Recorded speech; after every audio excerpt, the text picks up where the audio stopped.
Para enfermagem, existem taxas menores para compra de casa, igual para servidores no Brasil? Eita, eu não sei. Não, na época do Covid tiveram vários benefícios para o pessoal da saúde, né? Bastante coisa aconteceu, mas que eu saiba não tem nada específico. Mas só para entender, por exemplo, para você comprar uma casa é bem facilitado. No seu primeiro imóvel, você pode dar 5% de entrada. Eu comprei meu primeiro imóvel, posso abrir aqui, não tem problema. Eu comprei meu primeiro imóvel dando $17 mil de entrada. Uau, meu Deus, 17 mil, gente, olha então, isso. Foi bem fácil e meu imóvel valorizou bastante, que depois de menos de 2 anos, eu coloquei uma boa grana no bolso e eu consegui dar a entrada na minha casa, que hoje é 3 vezes o tamanho do meu apartamento inicial, com valorização do meu imóvel. Então é bem fácil comprar imóvel. Investimento assim, também, né?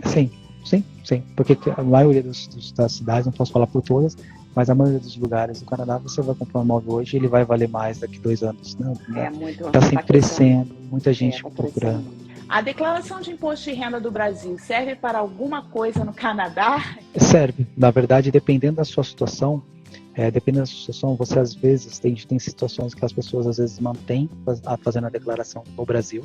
Não é uma coisa que eu aconselho, mas depende da situação, é quase uma necessidade. Vou dar um exemplo. Por exemplo, às vezes você tem uma empresa e você é administrador da empresa e você está fazendo o processo para sair da empresa, para vender a empresa, fechar a empresa, que seja. E se você fizer a sua saída definitiva, você pode ter problemas, né? Então, às vezes a pessoa segura para fazer isso, não é o correto, mas ela precisa. E aí você pode usar essa declaração do Brasil para fazer espelho dela no Canadá. Então, se você quiser ficar certinho no Canadá, você vai declarar a sua renda do Brasil no Canadá. E aí, se você tiver algum imposto pago no Brasil, você vai usar a sua declaração como base para tomar crédito daquele imposto que foi pago no Brasil. Olha que beleza, que informação importantíssima, gente. Só mesmo vindo do Lucas, porque eu nunca consegui chegar nesse patamar. Vivendo no Canadá e depositando dinheiro no Brasil, também pago imposto? Não paga. Você vai pagar o imposto do Canadá quando você fizer o seu imposto de renda, né? Vamos supor, tem pessoas aqui que investem no Brasil, né? Fala, por exemplo, eu estou aqui, depois de um certo... Eu mesmo pensei em momentos até, em vez de comprar uma outra casa, eu pensei em comprar um imóvel no Brasil, colocar para alugar. Então, você está pago o seu imposto aqui, no seu imposto de renda aqui, você pode colocar ele, investir em onde quer que seja, no Brasil ou outros lugares. Só que se ele gerar renda, aí você vai ter que informar essa renda aqui no Canadá e pagar imposto aqui no Canadá. Certo, então só paga imposto aqui. Eu não pago... Tá, perfeito. Imposto de renda, tá? Como funciona a cobrança dos impostos sobre salário, moradia e alimentação? Você já chegou a falar sobre isso? Um pouco. Sobre o salário, ele é parecido com o Brasil. Ele é retido na fonte. Então, teoricamente, se você tiver uma renda padrão, né? Porque aqui o salário é sempre por ano, né? Então, se você ganha $60 mil por ano, eles fazem a retenção no seu paycheck, né? Que é o seu lerite, já do que seria o seu imposto de renda no final do ano. E aí, como no Brasil, quando você faz a sua declaração, né, o tax return, aí vai ter um ajuste. Ou se a sua renda foi linear, né, foi essa renda, não teve mais nada, você provavelmente ou não vai ter nada a pagar a mais, ou você vai receber um reembolso, igual no Brasil. Se você depende da sua situação, se você teve despesas médicas, se você teve, por exemplo, e despesas médicas é interessante aqui, que você vai fazer uma massagem, uma fisioterapia, tudo isso é despesa médica, então isso tudo pode gerar crédito para você receber imposto de renda de volta. Tá? Despesa com os filhos, então você põe a sua criança na daycare, né, na creche, você paga a sua creche, isso gera crédito para você pegar imposto de renda de volta. Então várias coisas, o crédito de tuition, tudo que você gastar de tuition, você vai receber, tudo que você gastar de college, essas coisas você vai receber 18% de volta. Então se você gastar $10 mil por ano estudando, você vai receber 1.800 de volta. Então você não gastou 10 mil, você só vai esperar o imposto de renda para receber de volta. Mas tem várias coisas que podem ser deduzidas e geram retorno de imposto.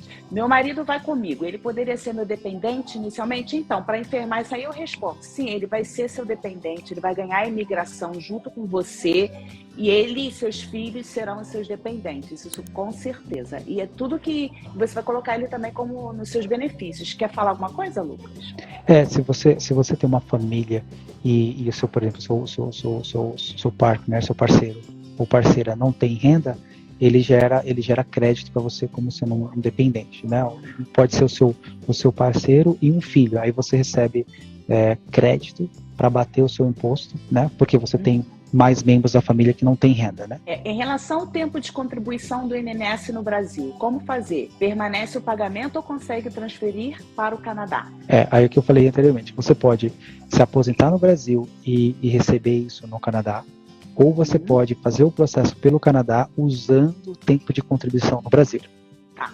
Nossa, mas essa parte é tão boa, porque eles sempre tinham essa dúvida. Quanto de porcentagem são as taxas em cima da hora trabalhada? Eita! Aqui o que o imposto é com base no ano, né? Então, depende da sua renda, você consegue chegar a calcular o da hora, né? Mas vai variar de 15%, que é a primeira alíquota, né? Até 50%, mas quem ganha 50% é quem ganha quase R$1 milhão, vamos dizer assim, né? Por ano, né? Então são salários bem altos. Mas a média de quem ganha, sei lá, 70, 80 mil dólares por ano, você vai estar numa faixa de uns 30% de imposto, então, média, que é parecido com o Brasil. Estão perguntando em média, quanto que você falaria para uma pessoa, Lucas, vir para cá? Por exemplo, uma pessoa com uma família de quatro pessoas, tá? E se eles tivessem que ficar aqui no Canadá por 4 ou 6 meses, digamos, sem trabalhar, quanto que você indicaria por pessoa para trazer, para vir para cá e ficar 4 a 6 meses, não em Vancouver, numa cidade grande, mas mais para o interior? Se for uma cidade mais acessível, eu diria que depende se são crianças que estão em idade escolar, talvez você tenha que pagar a escola, igual acho que você tem que pagar para o Marcelo um período. Por isso que eu falo que a pessoa que vier, porque assim, vou tentar só falar mais ou menos, que a gente tem pouquinho tempo. A pessoa vai ter que vir fazer uma prova prática aqui, em algum momento, quase no final do processo. E como você sabe, o Canadá, infelizmente, não tem mão de obra. Então, o processo está demorando um pouco mais do que estava antes. Então, de repente, a pessoa vai ter que ficar aqui uns 4 ou 6 meses ou não ficar. Vem fazer a prova e voltar. Eu sempre falo para a pessoa, vem, faz a prova, já fica aqui e tenta conseguir um emprego como Healthcare Aid, que tem como fazer isso também. E está precisando bastante. Muito, E que, de repente, que esse 4 ou 6 meses seriam só um mês, a pessoa depois vai começar a trabalhar. E aí, quando ela começa a trabalhar, ela muda o visto dela de turista para de work permit, porque o governo daqui está ajudando para isso. E se ela muda, ela consegue trazer o cônjuge e o cônjuge trabalhar, e a criança também vai para a escola privada, pública. Sim. Então, a ideia... Agora, se a pessoa quer trazer já toda a família para cá e não vai trabalhar, eu acho que é um gasto muito grande. Eu acho, porque, por exemplo, eu pagava para a Marcela $1.500 por mês naquela época. Que é escola privada, né? Porque ela não podia ir para a pública. A gente era... Né? Então, tem que saber com o que você vai fazer. Tem dinheiro sobrando? Vai ficar aqui 4, 6 meses com uma família, 2 crianças? Não vai para a escola? Como que vai ser isso? Eu acho complicado. Eu acho que é um ponto de planejamento bom, né? Porque, assim, é caro, mas se você planejar, você pode trazer e decidir, né? Mas eu diria que questão por escola, né? Se você tiver filho, você vai ter que pensar em pelo menos uma média de $1.000 por filho, né? E para a questão de alimentação e o resto, a média do Canadá você vai conseguir alugar um lugar bom por $1.500, $1.500, que caiba uma família de 4, e alimentação e transporte também, eu acho que em torno de $1.500 se você não for ficar saindo, comendo. Né? Fora todo final de semana, fazer quando eu estava no começo do meu plano, claro que teve inflação e tudo, a gente fazia mercado toda semana e gastava $60 por semana, eu e minha esposa, né? Então, claro que montou um pouco mais, mas acho que por semana uma família não gastona, né? Você consegue $100, $150 para alimentação, coisas da casa, já cobre bem. Certo, perfeito. Nossa, falando de um contador, a gente ganhou tudo.